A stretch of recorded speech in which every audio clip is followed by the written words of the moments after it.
Welcome, critters! I'm Claire Jones, your devoted host of the Sacred Reading CR podcast, where we discuss and examine Critical Role episodes through the lens of sacred reading practices. This particular episode is about Campaign 1, Episode 9, Part 2. And joining me today is Petall. Thank you for coming.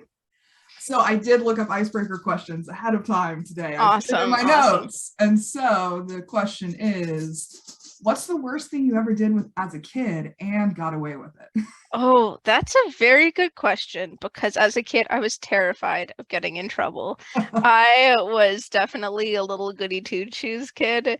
And yeah, every time I got in trouble, even if it was for the smallest thing, I burst out into tears. And so what is there anything that I did and got away with? But I didn't quite get away with that. I think the closest I have is that there was one evening when I really, really wanted to play Pokemon, and my parents usually had a rule growing up that we could only play for like half an hour a day, and but I had been playing a bit of extra time with my dad, and then my dad had to go and do something, and it was like the evening. And so when he left, I asked him, I was just like, can I play some Pokemon while you're gone, and just continue this? And he was just like, no, but I really wanted to play Pokemon. So I went and asked my mom, and my mom said yes. And then my dad, I didn't quite switch it off fast enough when my dad got home, so I did get caught. But that is the only time that I can think of that I deliberately disobeyed my parents, just because I was so scared of getting in trouble. Wow, what a rebel. I know, it's not a very exciting story. I hope you've got a more exciting one. The worst thing I probably did was, so my mom was part of a church choir for some years when I was around 5th grade-ish. And so she didn't want to leave me at home during choir rehearsals. And so she would just take me, and I basically had free reign of the church by myself. And I got up to all kinds of stuff. I stole stuff from the kitchen. I stole all kinds of stuff. But I think the worst thing I did was they had a chandelier that was you could reach the chandelier from the balcony. Oh, wow. And so I just barely unscrewed every light bulb in the chandelier. Oh my goodness. I just kept turning it and unscrewed it and turned it and unscrewed it. That's so funny. I don't know whatever happened to it, but I was just so bored. That's hilarious. Yeah, I was kind of a rebel rouser. More so than the Pokemon story. Yeah, well, that was a pretty tame story. I was a pretty tame kid. Yeah. Well, that's great. So please join us as we embark on this adventure in story analysis and self-reflection in order to deepen our understanding of ourselves and the world around us. And as always, we'd love to hear your own insights and comments and stories as well. So please subscribe, interact with us, and let's dive in.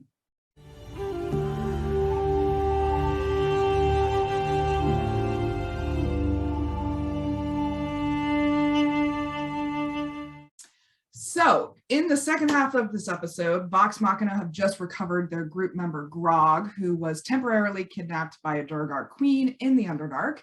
They had previously succeeded in their mission to retrieve the paladin Kima and have now joined forces with her to defeat Kvarn, an evil and powerful creature who is wielding one of the horns of Orcus and creating stitched-together monstrosities that are terrorizing the minds of Kraghammer.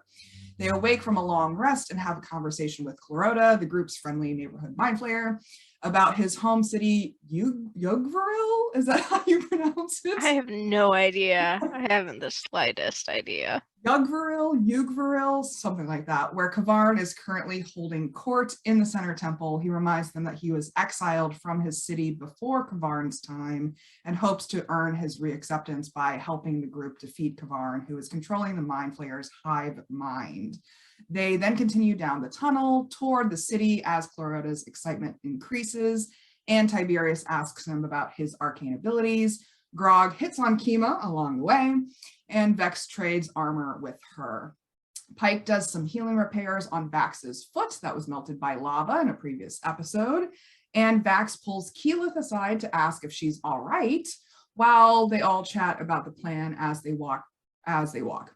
Percy emphasizes that they were directly invited into the temple by Kavarin himself, so they should definitely not enter it in case it's a trap. They also investigate the crystals that are embedded in the walls of the tunnel and chip some of them out to keep. The crystals do have a faded magical aura to them. They eventually come upon a huge crack in the wall with a passage beyond it, but there is a large boulder blocking it off. Grog moves the boulder. Tiberius tries to help him with telekinesis and causes Grog to lose his balance and drop the boulder. Vex shoots an arrow down the crack in the wall, and Tiberius casts slide on it to give them a better view. Vax goes in to investigate and finds a grouping of long dead skeletal remains of another adventuring party. Each of their skulls have holes in them, presumably from getting their brains sucked out by another mind flare. They investigate the bodies, finding a ruby, a sapphire pendant, and a full set of dwarven armor. The pendant has an engraving on it from the House of Thunderbrand, which is the arcane home in Craghammer, the dwarven mining city that they had started this journey in. The individual they had spoken to previously at the House of Thunderbrand had asked them to retrieve some items for him from the Underdark, so they tuck it away for later. The armor seems to be cursed, and it does curse Vax as he tries to take it off the body.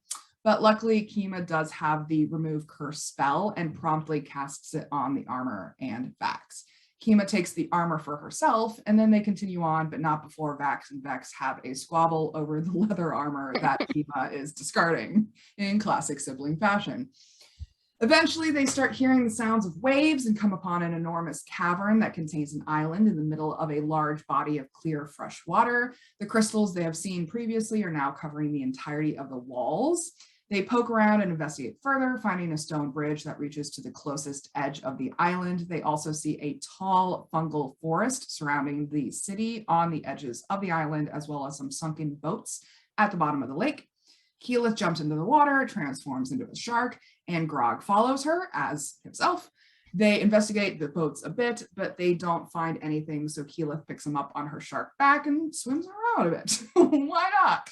Clarota telepathically sends everyone a layout of the entire cavern since he's familiar with it, so they decide to use the most functional boat to access the city from the side of the island instead of traversing the entire fungal forest. Tiberius goes underwater with his bottle of air and uses his telekinesis to raise the boat up to the surface. Percy uses some of the materials from the more broken boat to repair their boat. They test it in the water. It seems to be holding, so they all pile in. They create a rope harness for Keyleth's shark form, and Tiberius and Vex jump up onto the magic carpet, and Keyleth tows the boat towards the right side of the cavern where they had seen a side cave. They spy the large pyramidal temple in the middle of the city as they pass before landing on the sandy shore in front of the cave. There are a few ruins on the beach, but they investigate further. As they venture into the far cave, the air starts to smell like decay, never a good sign, as they find a scene of a fight with a wooden chest, some tossed belongings, and 4 dead bodies. Vax approaches the chest after throwing a dagger at it, and the decaying bodies start to shift in his direction, and that's where they end the episode on a somewhat cliffhanger. Mm-hmm. So, what do we think of this episode? Yeah, good episode. Lots going on. People seem to be getting along better than they did in the first half of the episode. Yeah. Which is a nice improvement. One of the things that really stood out to me with this episode was how like Clarota's guard seemed to be slipping. His story started to change because he had been talking about how like he had been like exiled from his home and they like never wanted to see him again. And here's the year he says like, oh, they're going to be so happy to see me. And the thing is that none of the party catches on. Like, I think that was Matt like dropping hints of being like, you should be wary about this guy. His story doesn't line up, but they're just like so happy to have him on as a friend that they just don't notice. They just walk Yeah. walk right into it. Yeah, I mean, we've talked about this before of like how weird it was with Keela's suspicion of Kima, but like Clarota, they just never questioned. Yeah, absolutely. Yeah, any themes or metaphors or stories that you're picking up here? I think like a theme of like teamwork. I've noticed that they seem to like be trying to like work together more after all of their squabbling beforehand. Totally. Like even Tiberius is like helping out a bit, even if it's just so that he can say that he did it. Yeah, But and like they I'm all they all like with the like boulder that Grog was moving, although that isn't a very good example because that actually didn't go very well for Grog. But like I'm mainly thinking of like the point in the water when they're all investigating and trying different things, and then they're all like, even the way that they make it across, they're all going across in different ways, but they're doing it together, which I think is like a really good like metaphor for teamwork. Totally. Because working as a team, teams actually don't work best if everybody is like doing the absolutely same thing. Like teams work best if there's a variety of skill sets and people Totally. work and fit with the skill sets that they have and fill in the gaps for other people where other people may not have those skills. Yeah, I mean, I definitely want to talk about the team dynamics because that's a big part of my notes, but I also want to make a side note about Vaxlith. Oh yeah, absolutely. Emerge The in first this little episode. hints. Like first there's the side conversation in the tunnel, and then like once she starts towing their boat as a shark, he goes, that is impressive. So just a little drop of Vaxlith showing up. Yeah. But, I mean, the team dynamics is really the biggest theme that I saw in this episode. Like number one, they formed the teams. You know, they picked up Clarota, they picked up Kima, and then number two was the challenging of the teams. Like they had a bunch of fights. There was a lot of inter-team conflict going on, especially when they were in the Duragar stronghold castle, like on that first floor, like talking about team cohesion and like everyone going off in separate directions. Yeah. Like plus all of the Keyleth and Kima tension that's been going on. And then now there's cohesion. Like they're cooperating, they're communicating with each other. Not only is the group itself, but like Clarota and Kima as allies, there are clear in-group dynamics at play here. Yeah, absolutely. And it's kind of good timing too, because they are about, and they know it, they're about to like stumble into a massive fight of like combat against Kvarn. And it's like, so it's cool to see them like rallying together and like finding that teamwork before they go into a potentially life-threatening situation. Yeah, and I just find it so funny too that like I think this is just a function of D&D, but the many side quests that they're taking along the way, like investigating the crack in the wall and investigating this cave, like it's excessive in terms of logistical strategy. Why do you want to waste your time and money, time and energy pursuing these side quests? But I think that's just a D&D mechanic, but it seems that they're all on board for these side quests. Yeah, and I think things like that are just because like in D&D, you don't know right away what's important. So they're covering all their bases. They're checking out every little thing just to make sure that they don't miss something important, which is really funny and ironic when you consider that they are missing something important, which is Clarota. They're being so like persistent and so thorough with like investigating the caverns and every single nook and cranny and like finding everything they can, but yet like the true important thing that they should be paying attention to and investigating is just like trusted and unnoticed. Yeah, like I honestly don't think Matt had ever anticipated the impact of Clarota as an enemy. Like first off, they weren't really supposed to find him in the first place. Yeah. Second off, Matt's been dropping hints every step along the way of being like, mind flayers are bad guys. Yeah. Like, they suck people's brains out of their skulls. Like there's been evidence every step of the way. We even saw Clarota sucking out somebody's brain in a way that was like going against what the party was doing. Yeah. And Chloro's like, I don't like Kima. And Keyless is like, yeah, you're right. I don't like Kima. It is so funny. Yeah, I mean, obviously we know what's coming down the road, but it's just when hindsight is 2020. Oh, absolutely. And he has definitely ingratiated himself with this group. Like they are Team Clarota. Absolutely. For better or for worse.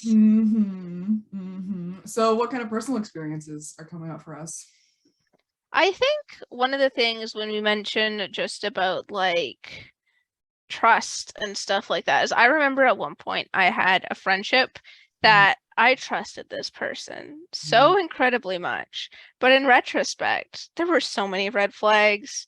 It was not a healthy friendship in the slightest. And I was even like damaging my like relationships with other friends and family members to like, I don't know, make my friendship with this person work better.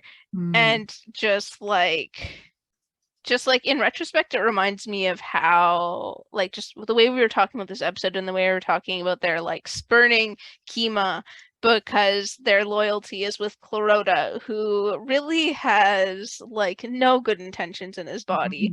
Is just like it reminds me of that, of like being like yes, like loyalty and friendships is important, but it's also important to notice the red flags and notice where things might not be healthy or good or anything like that, because otherwise you're kind of blindly following someone who might lead you into a bad situation that will harm you further down the road. And in the case of like Clarota and Vox Machina, that is more of a physical harm of combat and all of that. But like it's also present for like emotional harm too, as in the case with my friendship and that I had. And so just noticing the parallels between that. Yeah, I honestly wonder if this is Matt's first NPC that is questionable, like plant pre-stream other NPCs, because I think this is really the beginning of a phase for them that we're now still seeing in campaign 3. Yeah. There's NPC, like they don't trust anyone now. It's true. It's very true. I just keep thinking, I constantly think of that poor little servant girl in campaign 2. Yeah. And in terms of personal experiences for me, I think of like groups that I've been a part of and teams that I've been a part of. And particularly, I've been part of networking groups as someone who's involved with business. And I was on the leadership team for one of these networking groups for a couple of years. And we had to work as a team at our luncheons, at our networking luncheons. And at a certain point, we all started to understand where everyone fit in the team dynamics and how to appropriately distribute the roles among us. But it takes time to get to that point. Like, you don't just put someone into a certain role and expect it to go completely smoothly from the get-go. Yeah.